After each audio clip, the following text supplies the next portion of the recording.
ជំរាបសួរគណៈគ្រប់គ្រងគណៈកម្មការអ្នកគ្រូគ្រូនិងអ្នកអាជីវកម្មសិទ្ធិទីគោរពនិងសួស្តីមិត្តសិស្សនុសិស្សទីសាលារដ្ឋអាននេះខ្ញុំឈ្មោះកុសលកញ្ញាការជាសិស្សថ្នាក់ទី3ក2ខ្ញុំបាទឈ្មោះជាវលេវិហារៀននៅថ្នាក់ទី2ក2ខ្ញុំបាទឈ្មោះថេនធារិតខ្ញុំរៀននៅថ្នាក់ទី1ក2ពួកយើងទាំង3នាក់ជាសិស្សរៀននៅសាលាលិសវណ្ណភូមិទីតាំងទី21សាខាពុជន្តទី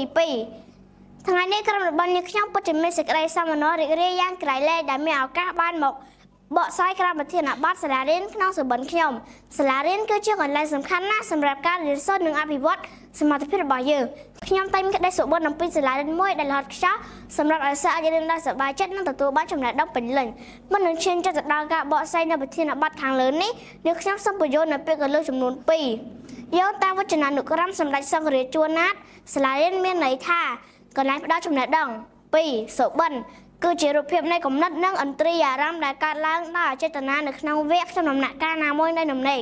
ជាបន្តទៀតនេះចូលដល់ការបកស្រាយពីប្រធានបទរបស់បងប្រុសវេហាអរគុណបងកនិកាសាលារៀនក្នុងសុបិនខ្ញុំគឺមានបរិស្ថានស្អាតនិងមកបែបទៅដល់ឧបករណ៍ទំនើបដូចជាបន្ទប់កុំព្យូទ័របន្ទប់បណ្ណាល័យបន្ទប់វីដេអូនិងបន្ទប់ពិសោធន៍ដែលអាចជួយសិស្សក្នុងការស្វែងរកចំណេះដឹងនិងស្នាវជ្រាវកិច្ចការផ្សេងៗលោកគ្រូអ្នកគ្រូបង្រៀននៅទីនោះមានបទពិសោធន៍ខ្ពស់និងមានវិធីសាស្ត្របង្រៀនសាមញ្ញងាយយល់គ្រប់មុខវិជ្ជាពេលនេះសូមបងធីរិតបកស្រាយប្រធានបទបន្តបាទអរគុណបងវេហាលើកទីនេះទៀតសាលាក្នុងសុបិនខ្ញុំក៏មានកន្លែងលេងសម្រាប់សិស្សដូចជាទីលានកីឡាទីធ្លីលេងល្បែងកម្សាន្តមាន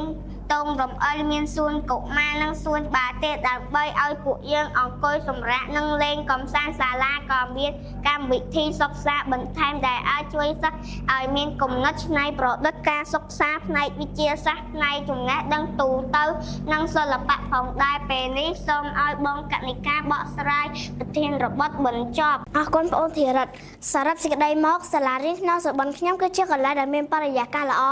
សិស្សរៀនដោយសប្បាយនិងមានអនាគតភ្លឺថ្លាខ្ញុំសង្ឃឹមថាអនាគតសាលារៀនបែបនេះនឹងក្លាយទៅជាផ្ទះរបស់អ្នកពូកែបើចង់ក្លាយទៅជាអ្នកពូកែត្រូវចូលរៀននៅសាលារៀនសវណ្ណភូមិសាលារៀនក្នុងសុបិនខ្ញុំគឺសាលារៀនសវណ្ណភូមិ